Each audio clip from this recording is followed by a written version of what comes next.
Si ustedes tienen la oportunidad de viajar al antiguo Egipto y enfrentarse a las maravillas que aún hoy en día se mantienen en pie o medio derruidas, se encontrarán frente a toda una serie de enigmas que solo si tienen la información necesaria podrán contemplar. Son enigmas de los que no les van a hablar los guías, de los que tampoco encontrarán información en las guías turísticas, de los que no les hablarán los arqueólogos y no encontrarán referencia en los libros de egiptología, pero que sin embargo están ahí. Están ahí visibles, perceptibles para cualquiera que tenga los conocimientos técnicos para saber que en muchas de sus realizaciones los antiguos egipcios debieron necesariamente utilizar una tecnología que está prácticamente a la altura de la tecnología moderna del siglo XXI o el siglo XX.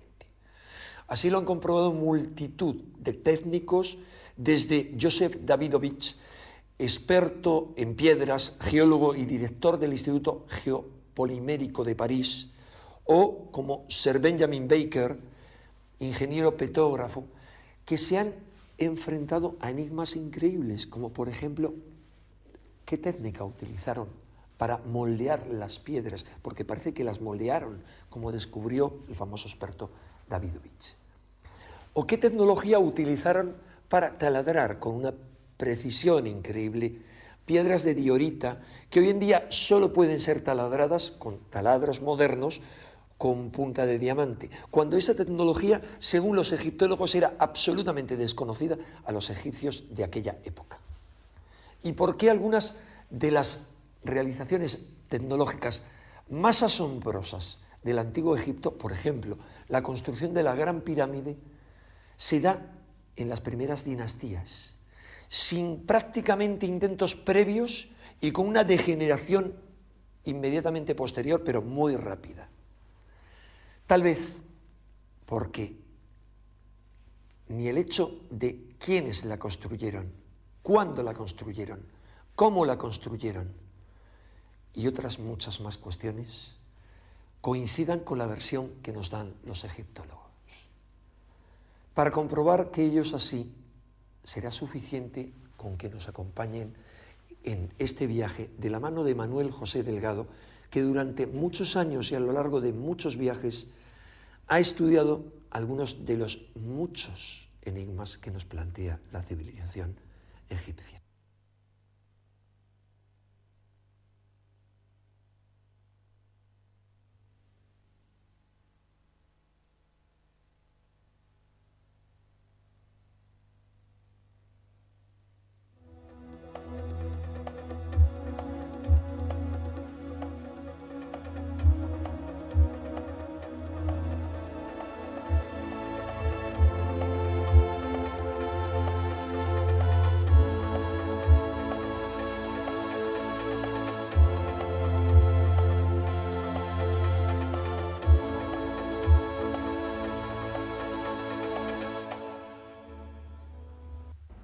Desde hace ya muchísimos años venimos recorriendo Egipto para intentar introducirnos en todos sus misterios. En el siguiente trabajo de investigación podrán comprobar la gran cantidad de datos expuestos, toda la documentación que manejamos. Son muchísimos números que hablan de medidas, de ángulos, de proporciones. Indudablemente en Egipto no hay que inventarse nada para saber que existen misterios y que existen muchísimas preguntas que todavía no tienen respuesta. Ya tendremos ocasión en los siguientes programas de esta serie, quizá para tratar cosas que nos gustan mucho más, como puede ser la magia, el poder de las pirámides, la aromaterapia o cómo utilizar los diferentes centros de poder diseminados en las orillas del Nilo para nuestra superación personal, tanto física como espiritual. Pero ahora tenemos que seguir con este programa. Es un programa denso, que en alguna ocasión a algunos de ustedes les va a resultar pesado, pero indudablemente tiene que estar ahí, sobre todo para todos aquellos que indican que los que estudiamos los misterios de Egipto nos inventamos cosas. Egipto es maravilloso, está ahí muy cerca, 4 horas y media en avión, y simplemente con una cinta métrica y simplemente avalado por las personas que realmente saben de arquitectura, de ingeniería, de astronomía, de biología, de física, etc., podemos comprobar que lo que se hizo en el Antiguo Egipto supera con mucho la idea que tenemos de un pasado del que posiblemente tengamos que reescribir la historia. Espero que disfruten viendo este documental lo mismo que nosotros lo hemos hecho al realizarlo.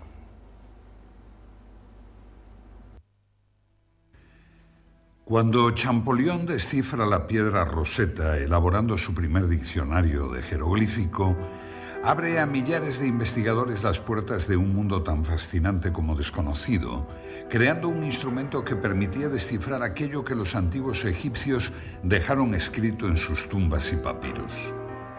Mostrando unos conocimientos científicos que resultan asombrosos para su altísimo nivel y cuyos orígenes parecen perderse en la noche de los tiempos, abriendo la incógnita de cómo una civilización puede saltar del neolítico a esos niveles de genialidad y después ir perdiendo paulatinamente su esplendor y sus saberes.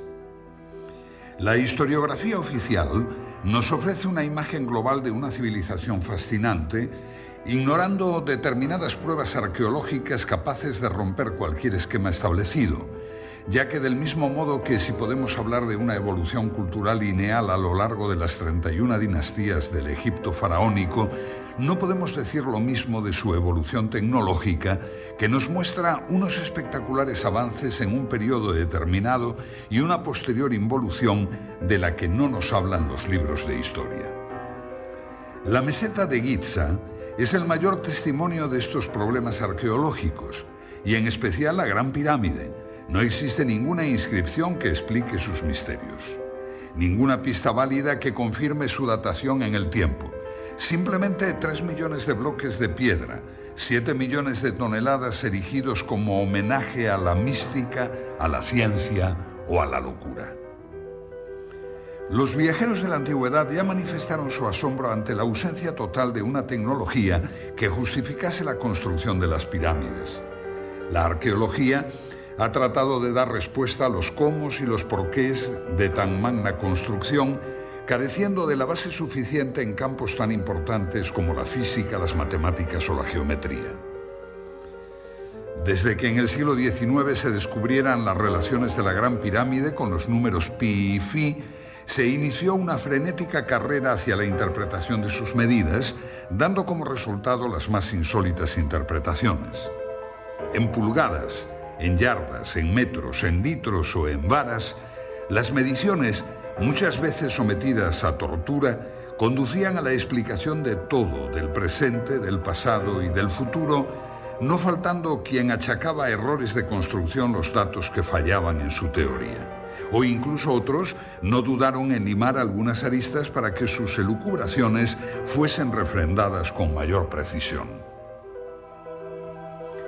Fue a finales del siglo pasado cuando llegó a Egipto Sir William Matthews Flinders, Petrie, con un sofisticado equipo de medición que incluía teodolitos de alta precisión, niveles ópticos, calibres micrométricos con vernier, goniómetros adaptados a ángulos, catetómetros, anteojos de autocolimación, cintas de Invar, termómetros de Beckman, etc. Sus mediciones, las más exactas realizadas hasta ahora, corroboradas años más tarde por los profesores Bokar, Cole y Pochan, han conseguido que puedan elaborarse unas conclusiones ceñidas al más puro rigor académico y que van a abrirnos un nuevo horizonte de investigación para hallar las soluciones a los problemas planteados por aquellos arquitectos. Lo que hace a una disciplina más o menos científica es la medida en que se establezca una preeminencia de los hechos sobre las teorías. Un mismo hecho puede en arqueología tener una fundamental gravitación o ser un detalle omisible de acuerdo a la teoría que barajemos en ese momento. La dificultad se traduce pues en el problema de la evidencia, que en arqueología no tiene el valor que puede lograr en las ciencias exactas o experimentales. Para Petrie, sin embargo, la prueba arqueológica tiene el mismo grado de certeza que la prueba judicial. La historiografía ha considerado que la ausencia de referencias explícitas a una tecnología y una ciencia superior es una evidencia de que no existieron. Hay que tener en cuenta que la primera rueda aparece en la 12ª dinastía. El primer Meriet, mira de observación de caña de palma, lo mismo que la primera plomada Tej, aparecen en la 18ª dinastía. Los primeros textos astronómicos aparecen en sarcófagos de la 11ª dinastía y corresponden inclusive a una astronomía incipiente que, como observa Hawkes, desconocía la existencia de los eclipses. Las primeras representaciones de los meridianos aparecen en el templo de Dendera en época ptolemaica, conjuntamente con las indicaciones sobre la operación del tendido de la cuerda y la determinación del meridiano por las estrellas de la Osa Mayor. El papiro Rind, de la dinastía XIII, tiene un nivel científico correspondiente a un segundo curso de escuela elemental. El vidrio aparece en la dinastía XIV y los primeros cuchillos de hierro en la 26ª. Solamente en la época ptolemaica, 200 a.C., aparecen en Egipto conocimientos matemáticos y astronómicos de un cierto nivel. Estas pruebas arqueológicas son evidencias indiscutibles de que la civilización faraónica caminó con lentitud y sin brillantez por el camino de la tecnología hasta llegar a importar los avances de los griegos, que tampoco destacaron en estos campos. En oposición a todo esto encontramos un material tecnológico que nos indica todo lo contrario, lo que nos obliga a tener que inducir la naturaleza de las herramientas partiendo del producto, tomando como referencia una serie de pequeñas muestras evidentes repartidas por todo Egipto. Es un misterio inexplicable el repentino grado de perfeccionamiento adquirido por el arte de la construcción en la tercera dinastía y la incapacidad notoria de los constructores de la sala hipóstila de Karnak, derrumbada en 1899, que 1500 años después desconocían que los edificios requieren cimientos. Mientras que el análisis arqueológico muestra una línea de evolución cultural desde la primera dinastía hasta la época ptolemaica, el análisis tecnológico señala una línea de ascenso desde la primera dinastía hasta la cuarta para mostrar luego un proceso de involución a lo largo de varios milenios. En los relieves de El Verge, 12ª dinastía, se ve una estatua de Yehuti-Topep de un peso de 60 toneladas, colocada sobre un trineo y arrastrada por 172 hombres. Aparece también un hombre derramando un líquido sobre los patines del trineo para reducir la fricción y eliminar así el calor. Los textos que acompañan la imagen hablan de la heroicidad de esta titánica tarea en la que los hombres se mostraron con fuerza de gigantes.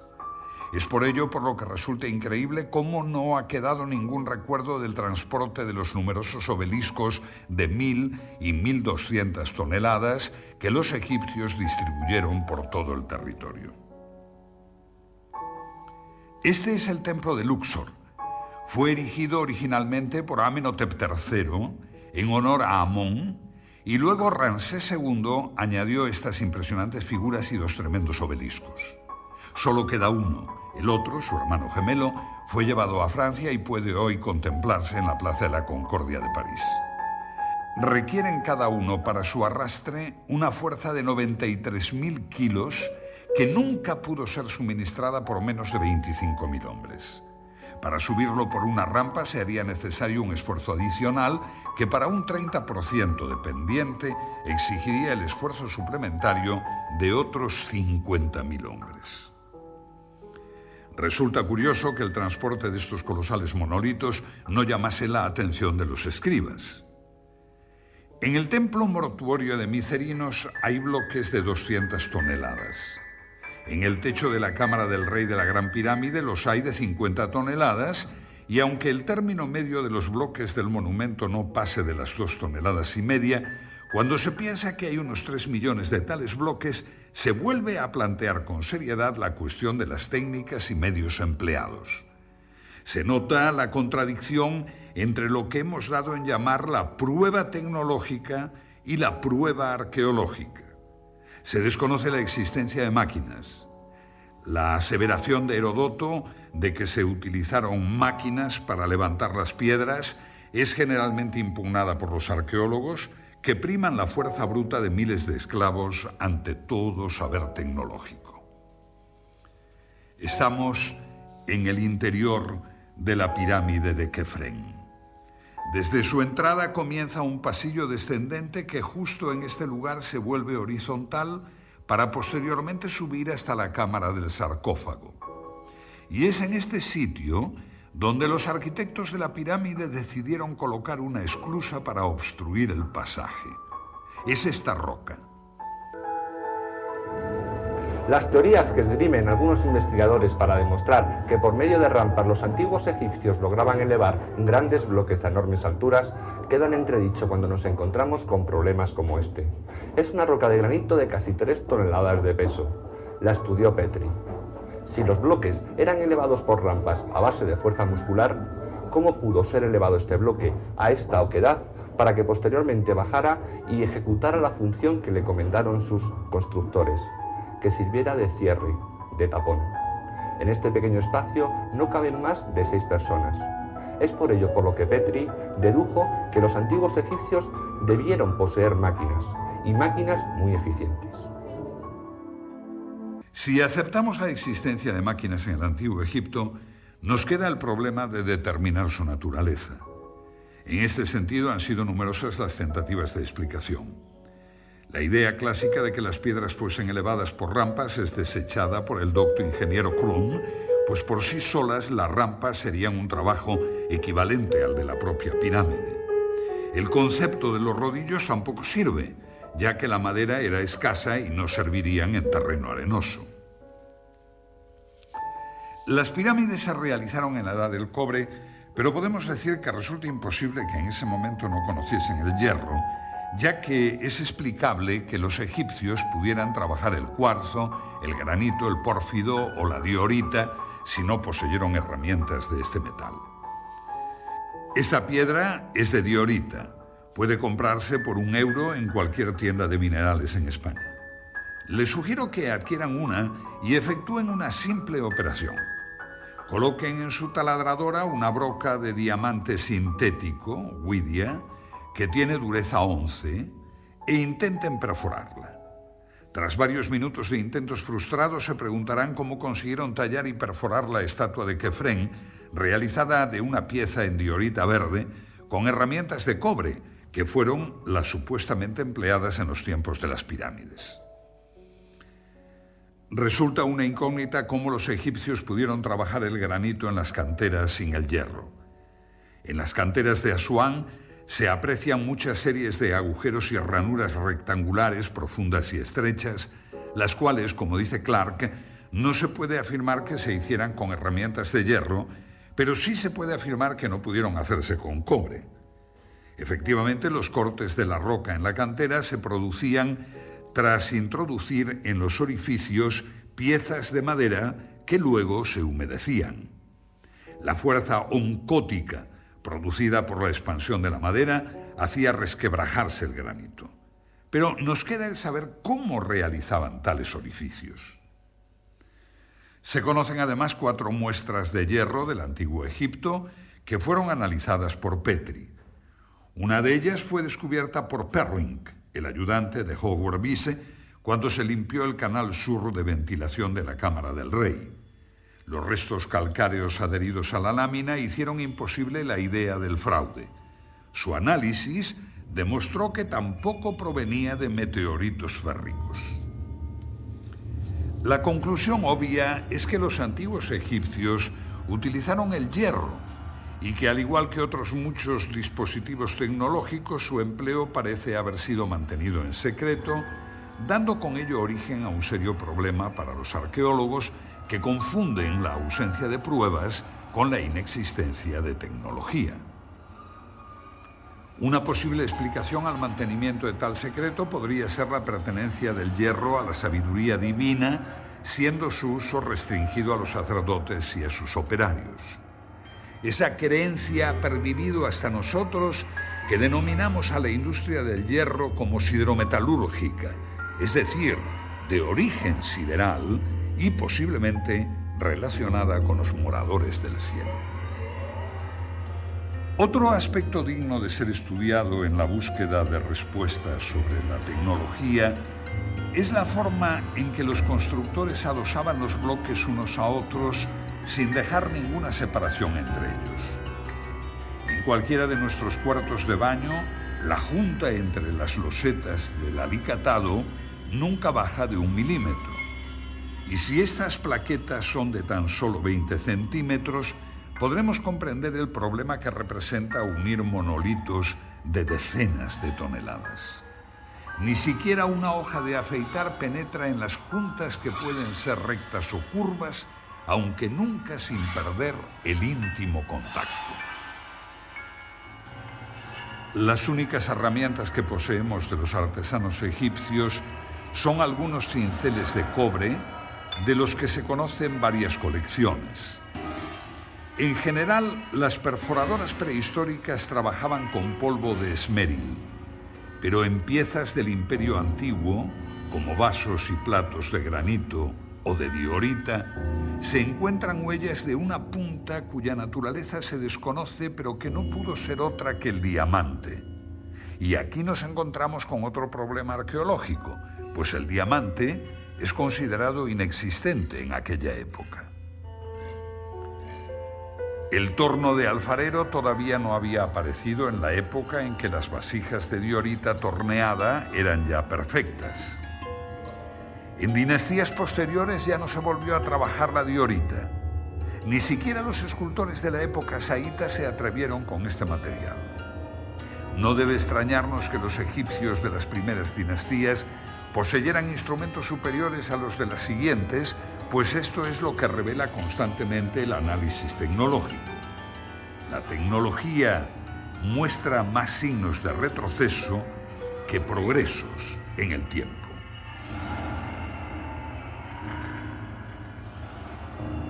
Debemos admitir que los egipcios de las primeras dinastías conocían el torno de punta fija antes de que aparecieran los tornos de alfarero.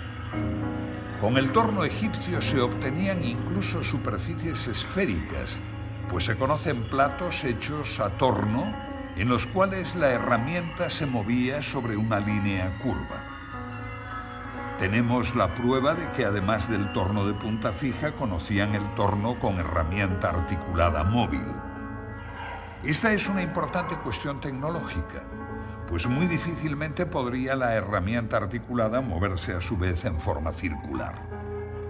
Que la pieza se movía con independencia de la punta, por otra parte, está probado por ejemplares estudiados por Petrie, en los que se puede apreciar por las huellas que la pieza ha sido desmontada para cambiar su centro de giro, una operación familiar para el tornero moderno.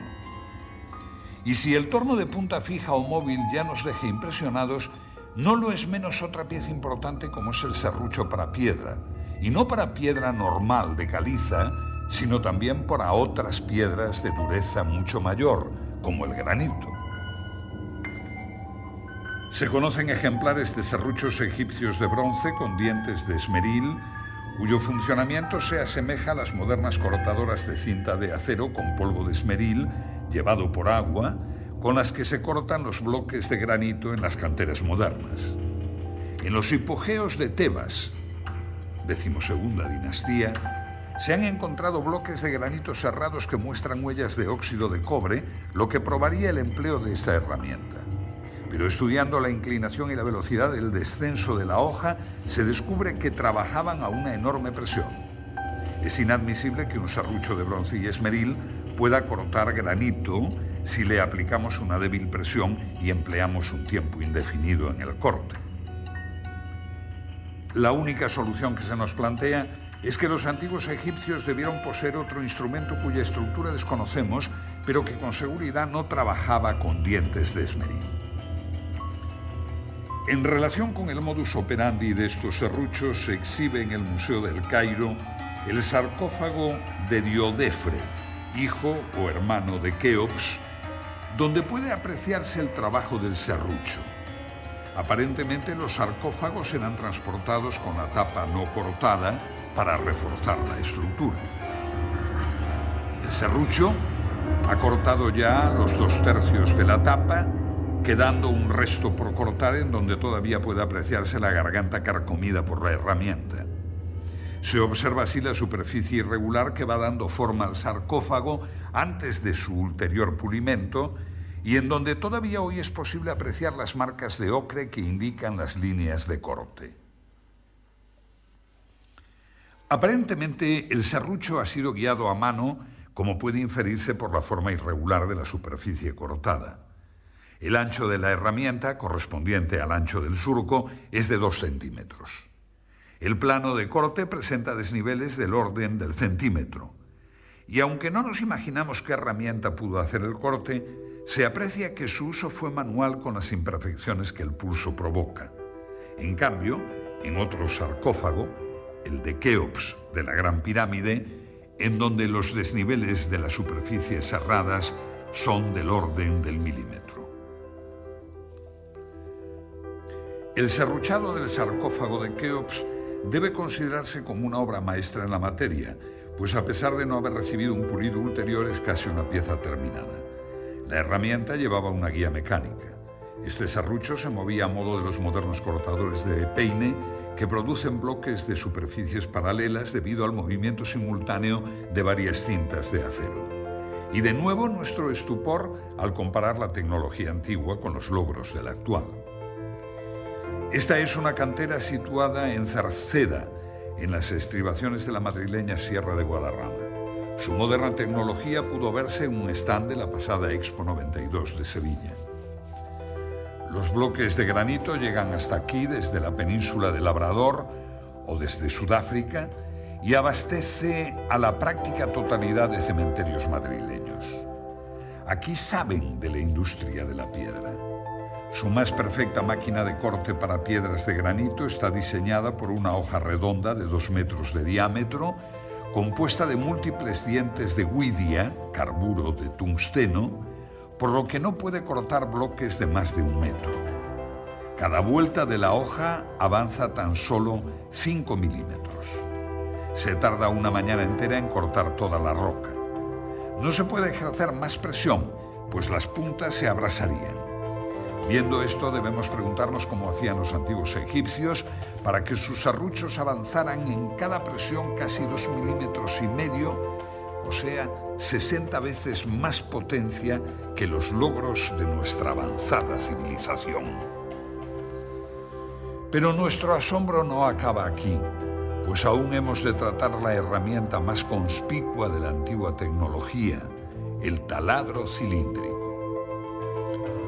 El tubo ejecutaba taladros de hasta 15 centímetros de diámetro, dejando tras su camino un tarugo central que posteriormente era roto con un simple golpe. Estos taladros se llaman trépanos y pueden verse en algunos lugares de Egipto. El cilindro, en los taladros modernos, es de acero con puntas de huidia. La presión debe regularse cuidadosamente por control manométrico y para un taladro con 3 puntas de diamante, esta es aproximadamente de 50 kilos. Para un taladro con punta de huidia es menor, unos 30 kilos. La herramienta de huidia presenta, sin embargo, la ventaja de su gran velocidad tangencial. El diamante, en cambio, debe ser trabajado a baja velocidad, pues puede quemarse. Los taladros modernos, al igual que en las máquinas de corte, avanzan en el granito 4 centésimas de milímetro por vuelta, mientras que la máquina egipcia avanza 2 milímetros, tan solo 50 veces más. La idea de que pudieran operar por golpes o escoriaciones es rechazada, pues no hay ninguna huella de semejante proceder. La posibilidad del empleo de 2 herramientas aplicadas alternativamente, una de las cuales se limitaría a ensanchar el surco dejado por la otra, es descartada, pues se conocen trépanos con el tarugo aún dentro. No queda otra alternativa que aceptar que estos instrumentos trabajaban bajo una presión de 2.000 kilos o de que poseyeran un instrumento cortante 50 veces más duro que el diamante. Y con esto ni siquiera sueñan los tecnólogos modernos. Un tarugo de pórfido blanco y negro, correspondiente a la primera dinastía, fue estudiado por Petri, indicando que posterior a esta fecha ya no se volvió a trabajar el pórfido, piedra extremadamente difícil de mecanizar tanto por su dureza como por su textura heterogénea. El mismo autor pudo fotografiar un trépano con un tarugo de 70 centímetros de diámetro. Esta tecnología egipcia queda muy por encima de las posibilidades mecánicas de nuestra era espacial. Aunque como realización tecnológica de alta precisión no existe nada en el mundo entero que iguale el revestimiento calcáreo de la Gran Pirámide. Hoy se pueden contar con los dedos de una mano, pero en su día fueron 27.000. Y es de lamentar la destrucción de este revestimiento de mármol, pues no solo se nos ha privado del placer estético de su contemplación, sino también de la posesión de una obra que podemos con toda seguridad considerar la más grande creación de la tecnología de todos los tiempos. Poseían superficies planas de más de 3 metros cuadrados.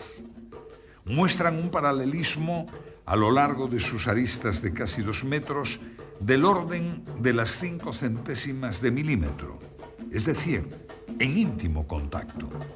La apertura media de la junta es del orden de 5 décimas de milímetro.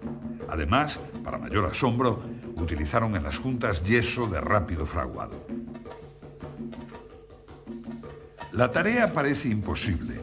Petri constató que no existían en el pavimento huellas de arrastre de los bloques, ni tampoco existen en ellos puntos de engarce para grúas o cuerdas. Además, para mayor asombro, colocaron en las juntas yeso de rápido fraguado que obligaba a colocar el bloque al primer intento sin posibilidad de posteriores movimientos. Y esta es tan solo la primera fila de las más de 200 que tiene la pirámide hasta la cumbre. La única posibilidad de solución nos la ofreció la moderna tecnología en las canteras actuales, la succión. Mediante una campana de vacío actuando sobre una superficie pulida, se levantan hoy piedras de hasta 2 toneladas de peso. Pero, ¿cómo hacían los antiguos egipcios con bloques de más de 16 toneladas? Los 90 grados exactos que forman los diedros de los bloques debieron recibir su último tratamiento en el taller donde se producían. La construcción con bloques prefabricados de una línea recta de 230 metros presupone un control de la angularidad del orden del segundo de error. Pues bien, en la actualidad, para las mejores escuadras normalizadas por la industria moderna, norma DIN 875 admite errores de más o menos 3 centésimas de milímetro, cantidad algo superior que los errores de angulación y paralelismo de la obra egipcia. Teniendo en cuenta que los mejores instrumentos no ópticos miden con errores de más de 300 segundos, se demuestra como un teorema que los egipcios debieron poseer instrumentos ópticos y además de alta precisión, ya que el anteojo de autocolimación corriente, por ejemplo, da errores del orden de los 5 segundos. La construcción de uno de los bloques de revestimiento de 20 metros cuadrados de superficie es una tarea equivalente al pulido del espejo del telescopio de Monte Palomar. Para comprender la magnitud de la obra egipcia bastará observar que aquellos fabricaron 27.000 de estos bloques. Lograron, hace 7.000 años, la producción en masa de instrumentos ópticos que la industria moderna solo produce en escala artesanal. Ninguna otra época histórica realizó tareas de esta naturaleza, por lo que debemos considerar con seriedad lo que ello implica en el dominio de la mecánica, la óptica y la geometría. Con estos planteamientos ya debemos ir desterrando el concepto de casualidad en los restos de la cultura egipcia. La orientación de las pirámides es una de esas casualidades y es lógico que ciertos arqueólogos piensen así, pues de lo contrario habría que suponer un instrumental y unos conocimientos superiores a la tecnología actual, y eso es difícil de aceptar, aunque no nos quede más remedio. Las representaciones que aparecen en el templo solar de Niuserre de la Quinta Dinastía y que coinciden con los textos del templo de Edfu, en las cuales aparece el rey y sacerdotisas con una maza, estacas y la cuerda de arpentar, determinando la orientación de un templo, no puede tomarse al pie de la letra, pues tales representaciones serían como estudiar nuestros sistemas de ingeniería por las fotos de la ceremonia de colocación de una primera piedra. En inscripciones y manuscritos no se desprende el menor atisbo de conocimiento geodésico. La conclusión del análisis arqueológico está pues basada en hechos, y por ello algunos egiptólogos consideran que la exacta orientación geodésica de las pirámides tiene que ser producto del azar. Como casi siempre ocurre en la Gran Pirámide, el análisis tecnológico lleva a la conclusión opuesta. Su error de orientación es de 5 minutos 31 segundos. Para hacernos una idea, coloquemos una moneda de 2 euros a 1 kilómetro de distancia. Su diámetro sería el error que tiene la Gran Pirámide con respecto al norte verdadero. La agrimensura moderna, conducida por teodolitos, cronómetros y tablas astronómicas, admite para el cierre de polígonos un error del 0,3%, que corresponde a un error de 10 segundos traducido en error angular. Ningún procedimiento propuesto ha logrado explicar cómo consiguieron los egipcios tal exactitud. Es imposible, pues, sin un objetivo y un ocular solidarios, intentar ningún género de determinaciones de este tipo. La Gran Pirámide está por encima de la tecnología moderna en cuanto a orientación, pues sus 5 minutos 31 segundos supera con mucho las modernas normas de precisión. Y aún cabe una segunda pregunta. La pirámide de Kefren tiene el mismo error de orientación, es decir, 5 minutos 31 segundos. Las dos grandes pirámides de Egipto tienen el mismo error. Y ahora cabe preguntarse si dicho error fue motivo de cambios de orientación total de la meseta de Giza por motivo de los terremotos, o bien si estos 5 minutos 31 segundos no fueran tal error y siguieran la concepción original de los constructores.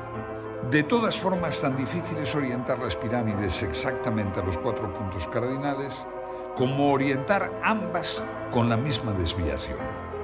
Por lo que debemos considerar la posibilidad de que los antiguos egipcios tuvieran el equipamiento necesario para edificar una base de 53.000 metros cuadrados con una orientación de 0 grados, 0 minutos, 0 segundos. Si juzgamos los conocimientos matemáticos de los egipcios por los pocos textos que han llegado hasta nosotros, su matemática fue bastante primitiva. Neugebauer puntualiza que lo máximo obtenido por la matemática egipcia de todos los tiempos fue el conocimiento de la tabla de multiplicar por 2. Pero si no poseemos testimonios para juzgar el máximo nivel alcanzado por la matemática abstracta egipcia, en cambio, sus obras en piedra nos permiten apreciar su capacidad de mensuración. La longitud de la pared norte de la Cámara del Rey es, según Petri, de 10 metros 47,97 y la del costado sur de 10 47,82. El error de medida es del orden de 1/10 de milímetro por metro, que coincide con las normas modernas para prismas ópticos. Si este error de medida se produce en esta cámara, vamos a ver qué ocurre con una superficie mayor, con la base de toda la pirámide. Este esquema representa la base de la Gran Pirámide, el valor de sus ángulos y las longitudes de los lados. Las medidas aquí consignadas corresponden a las de Borjar y Cole. Descartando el azar en todo este asunto, se nos plantea un serio problema tecnológico. En los 53.000 metros cuadrados de la base de la pirámide cabe la superficie de 8 campos de fútbol y sus diferencias se cuentan en milímetros y en segundos. Las pocas representaciones que han quedado en relieves egipcios nos muestran nuevamente métodos arcaicos y poco efectivos de precisión. Cuerdas de palma, observación visual. El único metal de que disponían era el cobre, pero en tal distancia de 230 metros, las diferencias diurnas de más de 20 grados entre las 10 de la mañana y las 2 de la tarde representa una dilatación del cable de más de 80 centímetros. El error de medida de 3 milímetros representa un control de la temperatura de 0,2 grados, cosa impensable para cualquier topógrafo que necesita las cintas de ínbar, una aleación de hierro y níquel de bajo coeficiente de dilatación térmica para conseguir casi lo mismo que los egipcios. Termómetros, conocimiento de la física de los metales, equipos ópticos, y tan solo lo que se ha encontrado en las excavaciones son cuerdas de palma, que es lo mismo que tener la evidencia de que los egipcios podían viajar a 200 kilómetros por hora y tan solo encontrar en papiros y relieves la inconfundible estampa de un famélico camello. Pues si la medición de las distancias supera todos los condicionantes, la goniometría no se queda a la zaga. La goniometría es la ciencia de la angulación y constituye en la Gran Pirámide el punto crucial de discrepancia entre el análisis arqueológico conducido filológicamente y el análisis arqueológico que utiliza elementos tecnológicos. El instrumento primitivo que corresponde a nuestro teodolito era el astrolabio, y el antecesor del sextante fue la ballestina o bastón de Jacob. Con cualquiera de estos instrumentos el error que se cometía era del orden de 30 minutos.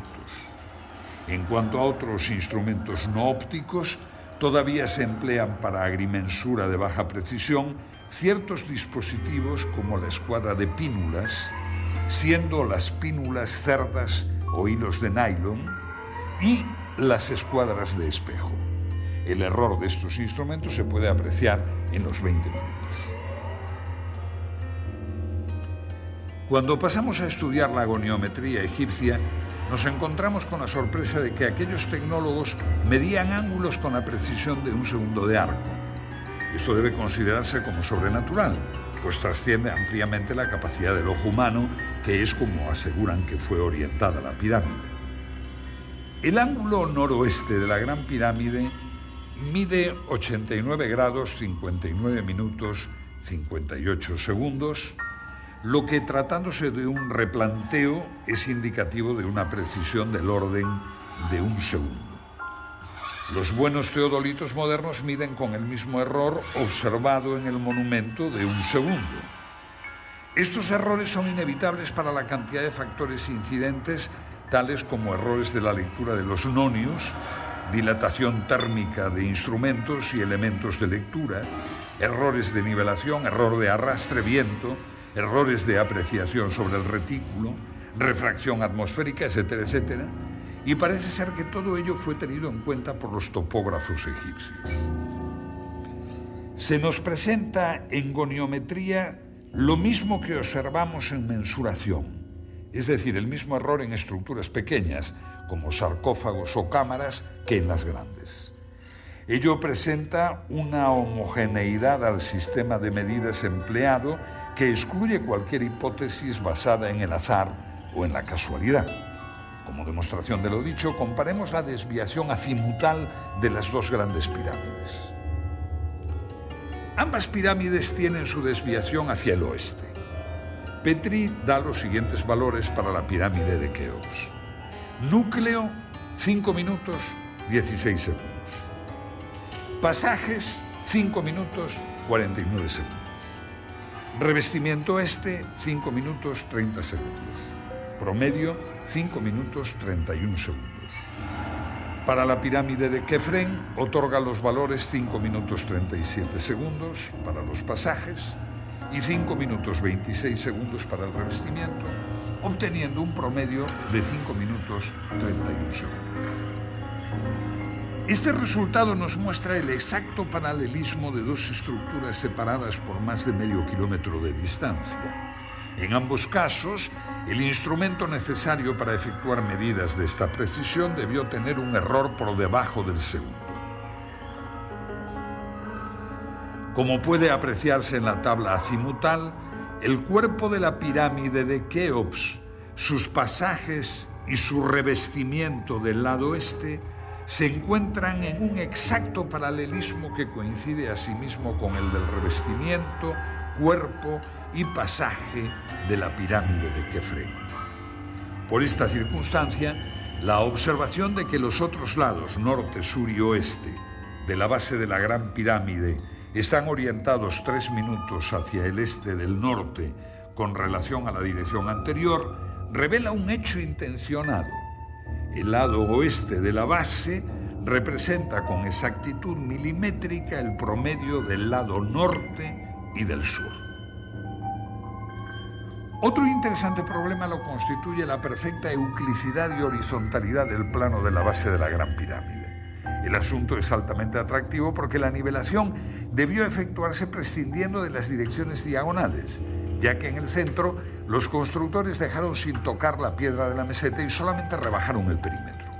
Este mismo mogote central dificulta las operaciones de cuadración del perímetro de la base, que debió ser efectuada por medios puramente ópticos. El estudio de la base revela un plano perfecto en todo el perímetro de 920 metros, de tal manera que el ángulo suroeste se revela tan solo 1,5 centímetros más alto que el noroeste. Sobre la diagonal de 325 metros, esto representa un error de 0,04 milímetros en homogeneidad con todos los errores relativos que hemos calibrado. Respecto a los dispositivos de observación de los egipcios, conocemos solamente el merjet, o vara del observador de las horas, que era una vara de palma con una comisura en V en la parte superior, empleado para medir por la altura de las estrellas las horas de la noche. Con este artilugio no pudieron avanzar mucho en sus conocimientos astronómicos. La pregunta obvia es si es posible calcular la cifra de 365,2425 días por la simple observación de un fenómeno tal como la crecida del Nilo. La meteorología no presenta un grado de regularidad que permita estadísticas de esta exactitud. Ello requeriría, en el mejor de los casos, estadísticas de muchos milenios, lo cual nos retrotrae al problema que se quiere soslayar con el argumento. Hay una cierta lógica en admitir que no puede hacerse un gran progreso en astronomía si el mismo no va acompañado de un progreso paralelo en óptica. La historia muestra que en ningún caso se dio un progreso aislado en una rama particular de la ciencia si todas las otras ramas no fueron adelantadas en medida paralela. La capacidad de medición de los egipcios no puede ser considerada como un hecho aislado en medio de un desconocimiento general de la ciencia y la tecnología. No es posible hacer medidas de precisión si no se posee al mismo tiempo un vasto conocimiento de la óptica, la matemática, la termología, etc. Todo ello sin tener en cuenta que una medida de precisión debe inspirarse en algún propósito específico. Es evidente entonces la completa disociación entre una ciencia avanzada y lo que aparece en sus pinturas y escritos. La oposición entre el análisis arqueológico y el análisis tecnológico llega al extremo de pintarnos dos mundos heterogéneos que marchan en sentido inverso, uno que aprende con lentitud y otro que olvida rápidamente. Este conjunto de circunstancias nos presentan un panorama de involución ascendente que pareciera ser uno de los principios cardinales de la arqueología. Lo que surge a la luz de repente en los periodos iniciales de Egipto pudiera no ser el producto de una generación espontánea, sino el final de una trayectoria de siglos de tradición. Admitir esto, un largo itinerario cultural desconocido para nosotros, es más ajustado a la realidad de los hechos históricos que suponer la creación de evolucionadas técnicas científicas y perfeccionados instrumentos que de repente, por arte de magia, hacen su aparición en el escenario del Nilo. La Gran Pirámide es la obra imposible. Aunque hablamos de los egipcios en tono genérico, es solo en este monumento donde la perfección se halla presente. No puede compararse con ninguna otra obra en toda la tierra de los faraones o en todo el mundo. Posiblemente todas las demás pirámides sean la burda imitación de un pueblo que se encontró con ella cuando llegó a Egipto.